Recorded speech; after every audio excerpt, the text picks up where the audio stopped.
नमस्कार दोस्तों, आप सभी का स्वागत है।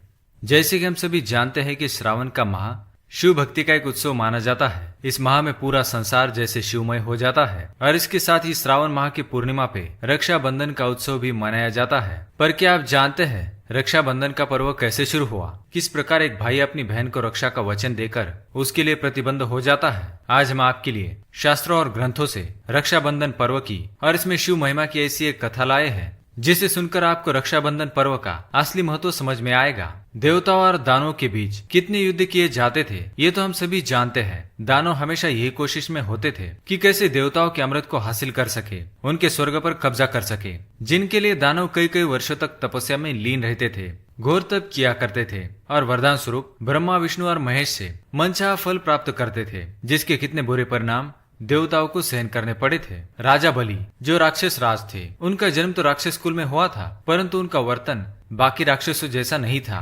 क्योंकि महाराज बलि भक्त प्रहलाद के पौत्र थे। विष्णु भक्त होने के साथ ही वो देवादिदेव महादेव के भी परम भक्त थे। महादेव की भक्ति से उन्होंने कई सारी सिद्धियां हासिल कर ली थी। राजा बलि ने 101 यज्ञ संपूर्ण करने का अनुष्ठान किया था। तब देवताओं को ये चिंता होने लगी कि अगर राजा बलि ने यह अनुष्ठान पूर्ण कर लिया तो उनके हाथ से स्वर्ग और अमृत दोनों ही राक्षसों के पास चले जाएंगे, जिससे दानव पृथ्वी पर आतंक मचा देंगे। इसी द्विधा के हल हेतु सब देवतागण श्री हरि विष्णु के पास उपस्थित होते हैं। श्री हरि विष्णु देवताओं की बात सुनकर राजा बलि के पास एक बटुक ब्राह्मण के रूप में जाते हैं। क्योंकि राजा बलि को महादानी भी कहा जाता है, इसलिए उनके द्वार पर आए किसी भी याचक को वो खाली हाथ जाने नहीं देते थे। जब भगवान विष्णु वामन अवतार में एक याचक के रूप में राजा बलि के पास आते हैं तो राजा बलि उनसे कुछ मांगने को कहते हैं, जिस पर भगवान वामन उन्हें 3 पग भूमि मांगते हैं। राजा बलि ने वचनबद्ध होकर उस बटुक ब्राह्मण को 3 पग भूमि देने का वचन दिया। राजा बलि से वचन प्राप्त करते ही बटुक ब्राह्मण वामन ने विराट रूप धारण कर लिया।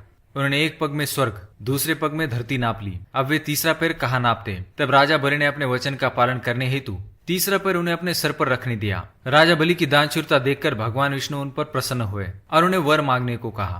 तब राजा बलि ने भगवान विष्णु को ऐसा वर मांगा जिसके कारण भगवान विष्णु को वैकुंठ त्याग कर पाताल लोक में पहरा देना पड़ा। उधर श्री हरि विष्णु से वियोग में माता लक्ष्मी को सहन नहीं हो रहा था। माता लक्ष्मी इनके निवारण हेतु भगवान शिव जी के पास आती है। शिव जी माता लक्ष्मी से कहते हैं कि राजा बलि वचनबद्ध पुरुष है, अगर माता लक्ष्मी राजा को किसी बंधन में बांध ले तो वे श्रीहरि को वापस वैकुंठ ला सकती है। शिव जी ने माता लक्ष्मी की सहायता हेतु अपने नाग वासुकी को उनके साथ जाने का आदेश दिया। माता लक्ष्मी पाताल लोक पहुंचती है और एक नाग कन्या का रूप धारण करती है। वे राजा बलि के पास पहुंचती है और उनसे सहायता के लिए अनुग्रह करती है और वासुकी जो उनकी सहायता हेतु आए थे वे एक रक्षा सूत्र में बदल जाते हैं और माता लक्ष्मी राजा बलि को ये रक्षा सूत्र बांध देती है। राजा बलि माता लक्ष्मी को वचन देते हैं कि वे सदैव उनकी रक्षा करेंगे और उन्हें मनचाहा फल प्रदान करेंगे। तब माता लक्ष्मी अपने देवी स्वरूप में आती है और उनसे श्रीहरि को मांग लेती है। तब राजा बलि उनसे कहते हैं कि आज से जो भी स्त्री किसी पुरुष को रक्षा सूत्र बांधकर मन से भाई मानकर अपनी रक्षा का वचन मांगेगी तो भाई बहन की रक्षा करने के लिए बंधन में बन जाएगा और वासुकी नाग रूपी रक्षा सूत्र हमेशा भाई की कलाई पे बांधने से भाई की सारी बलाएं टल जाएंगे। तब से श्रावण माह के पूर्णिमा को हर बहन अपने भाई को नाग रूपी मजबूत रक्षा सूत्र उसकी कलाई पे बांधती है और भाई उस रक्षा के बंधन में बन जाता है, इसलिए इसे रक्षाबंधन का पर्व कहा जाता है। उम्मीद है आपको ये कथा और इसकी महिमा पसंद आई होगी। ऐसी पौराणिक कथा और तथ्यों को जानने के लिए हमारे चैनल को सब्सक्राइब जरूर करें। धन्यवाद।